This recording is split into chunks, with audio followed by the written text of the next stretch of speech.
안녕하세요. 만화로 보는 3분 철학, 서양 고대 철학 편 4강을 하도록 하겠습니다. 4강의 주제는 제논입니다. 제논은 기원전 5세기의 철학자입니다. 그의 핵심 사상을 알아보도록 하겠습니다. 제논의 핵심 사상은 존재론입니다. 존재는 오직 하나이며 변화 생성되지 않으며 소멸하지 않는다.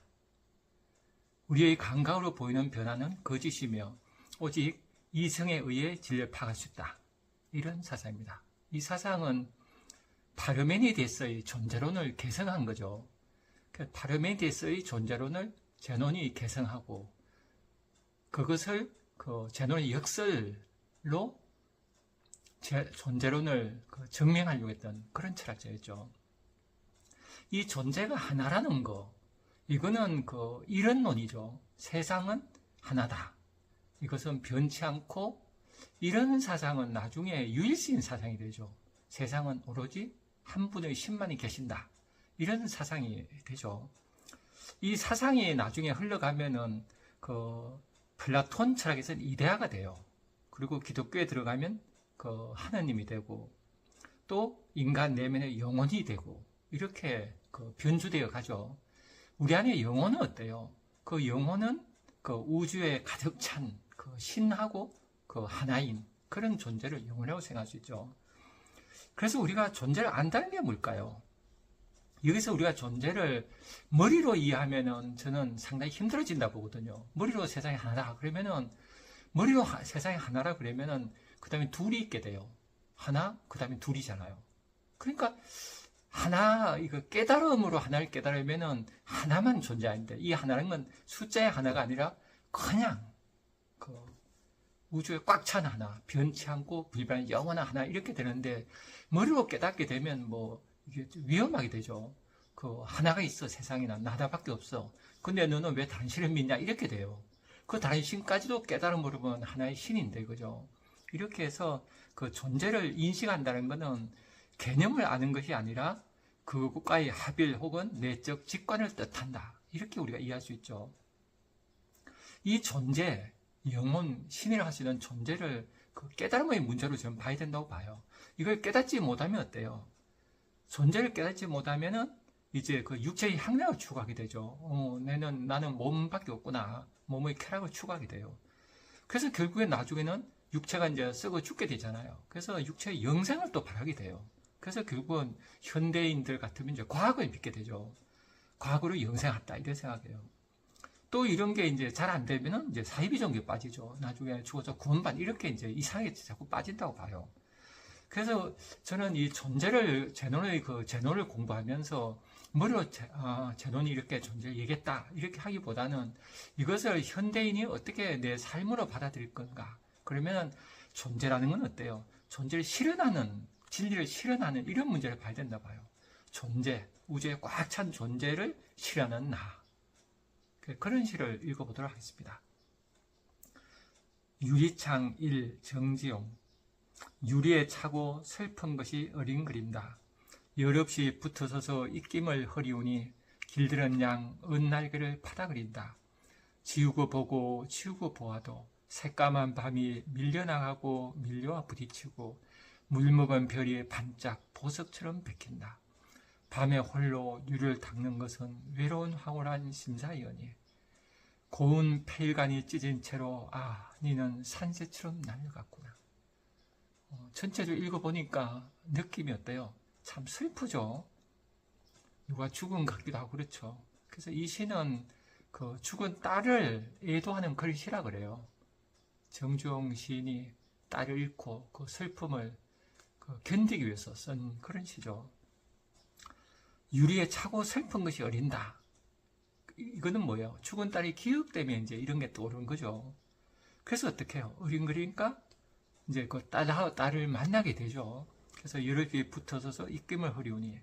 그래서 유리창에 입김을 불어서 딸의 얼굴을 이렇게 생각나서 그리려는 그런 몸짓이 될 수밖에 없죠. 그때 길들은 양 은날개 파닥거린다. 날개는 어때요? 새죠. 새의 날개가 파닥거려요. 그거는 죽은 딸의 영혼이 이 산새가 되어서 떠난다는 그런 의미를 이제 생각할 수 있겠죠. 그리고 지우고 보고 또 지우고 보고 해요. 왜 이렇게 할까요? 절망이죠. 그죠? 죽은 딸 다시 볼 수 있는 그 절망적 몸짓이에요. 이런 몸짓이 하나의 의례 행위죠. 그죠? 애도하는, 이렇게 해서 딸을 떠나보내는 그 처절한 몸짓. 이것이 의례죠. 새까만 밤이 밀려나고 밀려와 부딪히고, 슬픔이 어때요? 끝없이 밤의 물결처럼 몰려오고 사라지고 그러죠. 이걸 이렇게 색감 밤이라고 형상화한 거죠. 물 먹은 별이 바짝 보석처럼 비킨다. 바로 그 별빛에 그죠. 죽은 딸의 영혼이 있는 듯한 그런 그 환상이 젖어들죠. 밤에 홀로 유를 닦는 것은, 그죠. 이 너무나 슬픈 속에서 이렇게 할 수밖에 없는, 이렇게 함으로써 그 애도하면서 그 삶과 죽음을 넘어서는 그런 신비소에 들어가게 되죠. 그 다음에 시기들이 그 명구절이죠. 외로운 황홀한 심사위원이, 황홀하단 말이죠. 외로운 황홀한, 이 말이 참 절창하네요. 이거는 깊이 애도한 사람만이 느낄 수 있는 정신의 경지죠. 슬픔 속에서 발견한 존재의 아름다움, 그렇죠. 환상적 몰입. 이렇게 해서 이제 슬픔이 성화가 돼요. 성화되니까 이제 떠나보내죠. 고운 펠간 찌른 채로, 아, 니는 산재처럼 날아갔구나. 이제 떠나보내죠. 이렇게 해서 그 슬픔이 성화되는 그런 시죠. 그래서 정지용의 시 유리창이 이런 죽음을 슬퍼하면서도 그것을 예술로 성화한 그런 시죠. 죽음이란 것을 어때요? 추상하지 않고 현실의 삶, 아주 구체적 삶으로 받아들이죠. 그러면서 미학적으로 어떤 형식적인 시로 슬픔이 형식을 완성하면 슬픔이 이제 넘어서게 돼요. 그래서 고통이 해소가 되는 그런 예술적 의례행위가 되죠. 그래서 우리는 그 현대에는 예술이 인류를 구원하리라 그러잖아요. 이런 예술 행위를 통해서 나 하나를 넘어서는 큰 존재와 만나는 신비로운 접신 상태가 되는 그런 시죠. 그래서 이런 게 현대인들이 이제 해야 될 의례행위죠. 근데 이거를 원신들은 이제 집단적으로 했죠. 집단적 슬픔을 이렇게 그 성화시켜서 그 삶의 에너지로 만들어 갔죠. 이렇게 해서 원신은 잘 살았다고 봐요. 근데 현대인이 이제 모래알처럼 흩어져 있잖아요. 그럼 어떻게 우리가 이 슬픔을 견뎌낼까요? 저는 예술이라고 봐요. 예술을 하지 않으면은 슬픔이 성화되지 않고 가슴에 맺혀 있어서 나를 계속 괴롭히게 되죠. 그래서 이렇게 해서 저는 개인적인 의례행위, 이것이 저는 예술이라고 봐요. 그래서 현대는 미술을 만나고 음악을 만나고 영화를 보고 하면서 연극을 보고 음악을 듣고 그러면서 우리는 어때요? 그 의례행위가 되죠. 슬픔을 성화하는. 이렇게 해서 세상을 잘 살아갈 수 있는 힘을 얻게 되죠. 그런 좋은 시를 공부했습니다. 그러면 제노의 역설에 대해서 공부해보죠. 제노는 이 세상에 하나의 존재만 있다. 이런 놈이죠. 세상에 오직 하나의 존재만 있다. 이걸 증명하기 위해서 그 운동, 변화는 불가능하다. 이걸 증명하려고 그래요.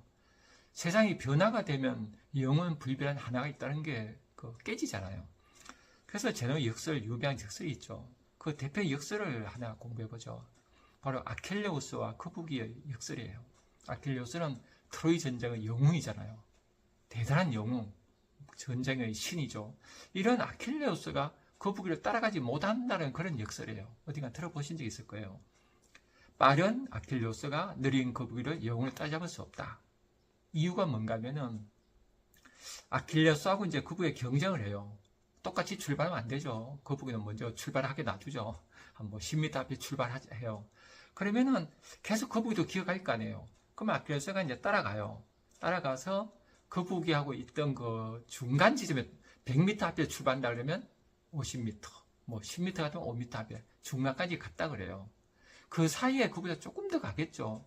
그러면 그 사이까지 더 갔을 때 아킬레우스는 또 거북이가 조금 갈 거예요. 이렇게 해서 계속 가도 도달하지 못한다는 게 저는 역설이에요. 그러니까 그 사이를 무한히 공간 나누니까 그 무한을 견뎌야 되니까 어떻게 가냐 이거예요. 이게 저는 역설이거든요. 근데 저는 이걸 비판한 그 베르그송의 비판이 저 마음에 들어요. 베르그송이 이렇게 비판해요. 시간은 연속적으로 흐릅니다. 시간은 계속 흘러가는 거예요, 그냥. 그래서 공간처럼 나눌 수 없다는 거예요. 근데 여기서 아킬레우스하고 거북이의 대결을 보면은 나누잖아요. 나는데 공간만 나눈 게 아니라 시간까지 나누잖아요. 시간도 우리 어떻게 보면 나눌 수 있을 것 같잖아요. 1시간 그러면 1시간을 계속 나눠요. 1시간을 반 나누고, 반 나누면 또 반 나누고, 반 나누고, 계속 나눠도 될 것 같은 무한 느낌 들잖아요. 그럼 무한히 나누니까, 거기까지 간 동안 무한이니까, 무한은 어때요? 정말 끝이 없잖아요. 그냥 도달할 수 없다고 말이 맞는 것 같지 않아요? 이렇게 해서, 그런데 배로고송은 어때요? 시간은 그렇게 나눠지는 게 아니란 거예요. 공간은 나눠지지만, 시간은 연속이라고 이렇게 비판하거든요. 전 이 말이 마음에 들어요. 수학에서는 이제 이렇게 한다 그러죠. 무한히 이렇게 나누는 것 같지만은, 무한히 나눈 그걸 합은 유한이다. 이렇게 이제 수학에서 설명해서 해결한다 그래요. 이거 옛날에 수학 시간 좀 배운 것 같지 않아요? 막 위적분 배울 때 나누는데, 그거는 어때요? 무한히 나누지만 또 유한이 있는. 이렇게 해서 비판하죠. 그러면 이 제노의 역설이 나중에 영향을 어떠냐 끼쳐요. 좀 황당한 것 같지만 이게 우리에게 끼친 영향은 크죠. 변정법, 논리학 이런 기초를 줬다 그래요. 그에 대해서 우리 함께 공부해보죠. 이 제논의 역설은 아킬레우스하고 그북에 달리는데 우리는 어때요? 누가 더 빨리 달려요? 그냥 척 보면 알죠. 직관이죠. 이게 직관이라고 그러죠. 그냥 척 보면 아는 것은 분명히 어때요? 더 빨리 달려요. 근데 논리적으로 얘기하니까 또 맞는 것 같잖아요.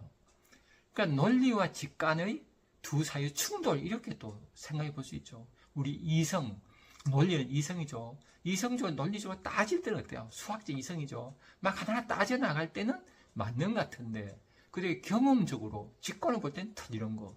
그러니까 경험, 직관하고 논리적 사유의 충돌 이렇게 이제 나중에 우리에게 준 그런 지혜죠. 그래서 현대 철학자들이 저는 역설에 대해서 어떻게 생각하는지 더 생각해 보죠. 이 칸트가 이제 세계는 유한한가 무한한가를 이제 순수 이성 비판에 따지죠. 우주는 끝이 있을까 없을까요? 끝이 있다 그래도 맞는 것 같아요. 우주 이러면 우주가 있는 것 같잖아요. 그러면 우주 이러면 끝이 있는 것 같잖아요. 근데 끝이 있다 그러면 우주가 안 되는 이유가 우주는 이 전체인데 그 우주 바깥에 뭐가 있는 것 같잖아요. 이러면 유한해도 틀려요. 그럼 무한이라도 왜 틀린가 하면 무한 그러면은 아니 우주란 게 우주 이러면 있어야 되는데 무한은 없는 거잖아요. 또 틀려요. 그러니까는 이 이성으로 유한 무한을 따지는 자체는 불가능하다. 이건 안 된다. 이렇게 비판했죠. 칸트가. 그러니까 이런 영향을 줬죠 우리에게. 이성의 한계.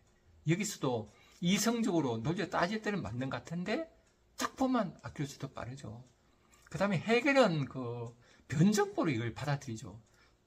말도 안 되는 서로 반대되는 거. 그러니까 나무가 성장할 때도 어때요? 씨앗이 있으면은 씨앗이 부정돼야지 나무가 되잖아요. 그죠? 그러니까 씨앗인 채로 나무가 안 돼요. 그러니까 전혀 부정되고 무가 되는 거죠. 유와 무가 딱 나눠지는데 파라미터에 나눠진다 했잖아요. 있는 것이 있고 없는 것 없다. 근데 있는 거 없는 거 함께 간다는 게 해결이죠. 그래서 운동은 내부에 모순을 포함하고 있고 그 모순이 바로 운동의 원동이다. 유와 무가 서로 변정법적으로 만나는 거예요. 동양은 이런 사상이 있었죠. 유무상생, 노자 도덕경에서 그죠. 있는 거 없는 게 함께 가요. 불교에서도 색적 시공 공적 거리잖아요. 있는 거 없는 거 같아요. 근데 서양에서는 이런 사상이 뚜렷이 나눠졌는데 이제 해결부터 이제 합치려고 하게 되죠. 그 다음에 데리다에게 준 영향을 또 보면 재밌죠. 데리다는 이제 차이를 말 쓰잖아요. 어떤 의미는 딱 주어지는 게 아니라 공간적으로 차이, 시간적으로 연계된다 이렇게 얘기하잖아요. 그러면 죽여준다면 말 썼어요. 야 죽여준다. 그럼 말 그대로 보면 어때요? 누구 죽이는 것 같은데 그렇게 쓴 거 아니잖아요. 차이로 봐야죠. 죽여준다 말했을 때 그 말을 지금 왜 썼을까? 다른 말과의 차이를 생각해 볼 수 있고 근데 지금 이 사람이 왜 하필 이 시대에 지금 쓸까? 시간적으로 또 연기되는 거죠. 이렇게 시간 공간적으로 차이와 연기로 이렇게 해석해야지 죽이던 말 뜻이 나오죠. 근데 그 뜻도 확실하지 않잖아요. 계속 미끄러지죠. 계속 안 돼요. 이것은 아킬레우스가 어때요? 끝없이 따라가지 못하는 거. 이렇게 또 생각해 볼 수 있죠. 그죠? 그래서 우리에게 많은 영감을 주는 그런 제노의 역설이죠. 제노의 역설로 보는 시를 또 한번 읽어보겠습니다. 죽은 줄도 모르고 김혜순. 죽은 줄도 모르고 그는 황급히 일한다. 텅 빈 가슴 위에 점잖게 넥타이를 메고 메마른 머리칼에 반듯하게 기름을 바르고 구더기들이 기어나오는 내장 속에 우유를 쏟아붓고 죽은 발가죽 위에 소가죽 구두를 씌우고 묘비대의 절비한 거리를 바람처럼 내달린다. 죽은 줄도 모르고 그는 먼지를 털며 돌아온다. 죽은 여자의 관 옆에 이불을 깔고 허를 굽히면 메마른 머리카락이 쏟아져 쌓이고 차가운 이빨들이 입안에서 쏟아진다. 그 다음 주름진 살갗이 발 아래에 떨어지고 죽은 줄도 모르고 그는 다시 죽음에 들면서 내일 묘비에 새길 근사한 한마디 쩝쩝거리며 관뚜껑을 스스로 끌어올린다. 참 시 좋죠. 현대인의 이 제노의 역설은 이성의 한계를 보여주잖아요. 여기서도 김혜순 씨도 이성의 한계를 보여주죠. 현대인은 이성적 인간이잖아요. 그러니까 이성으로 세상을 봐요. 이성으로 세상을 보니까 현대는 안 죽은 거예요. 살아있죠. 분명히 내가 논리를 따져보면 내가 팔다리 움직였는데 왜 죽었어요. 직관으로 보면 어때요? 죽었잖아요. 현대는 영원히 죽었죠. 사람이 사람을 이렇게 함부로 대하고 그죠? 남한테 사기 쳐놓고도 뻔뻔스럽고 이런 게 우리 현실이잖아요. 세상에. 그러면 이건 죽은 거예요. 그죠? 육체가 살아있다고 살아있나 인간이 영원히 죽었는데 그러니까 직관을 보면 인간이 죽었는데 이성적 인간이 됐죠. 현대인은. 이성적 인간한테 따져요. 따져보면 안 죽은 거예요. 그래서 직관을 보면 죽었는데 시인은 직관이죠. 김혜순 씨 눈에 분명히 죽었어요. 직관적으로 툭 죽었는데 현대는 안 죽은 줄 알아요. 시인은 알죠. 그렇게 해서 그 현대인은 이성적으로 따지면서 살아남아요. 죽었는데 불구하고.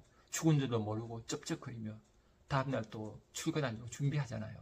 그래서 이런 시를 이제 읽으면서 우리는 어때요? 바로 이게 우리의 이성의 한계를 느끼는 거죠. 그래서 우리 직관이 살아나야죠, 현대에. 직관이 살아나면 이렇게 안 살 거예요, 그죠? 그래서 우리는 인간은 벌거숭이, 척 보면 아는 거 아이의 힘을 길러야 되죠. 대신들은 똑똑한 대신은 따지니까 어디건 같이 보여요.